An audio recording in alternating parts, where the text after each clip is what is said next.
So hi! Welcome and welcome back to my YouTube channel, and for today's tutorial, ituturo ko sa inyo kung paano nga ba i-unlock ang ating GCash Visa card sa ating GCash app.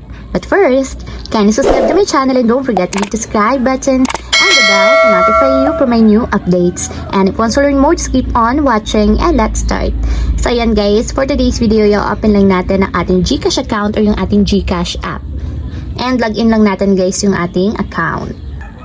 So, pagka-login guys, mula dito sa pinakang homepage, itap nyo lang yung cards. So, tap nyo guys yung cards. So, ayan guys, pagka-open, itap nyo lang dito yung inyong GCash Visa. So, ayan guys, kung makikita nyo, nakalock yung card natin. And para ma-unlock, hanapin nyo lang yung unlock card and then tap nyo lang. And ayan guys, may magsasend na OTP code sa ating GCash number. So, ilalagay nyo lang guys dito yung code. 218727 and then submit natin guys. And ayan, card successfully unlocked. So pwede na ulit natin gamitin sa in-store shopping and then ATM withdrawals yung ating GCash Visa card. So okay lang natin. And ayan guys, naka-unlock na ulit yung ating card. So ayun lang guys, ganun lang kasimple. Sana nakatulong sa inyo.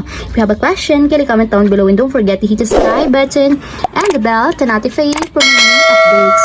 And thank you for watching!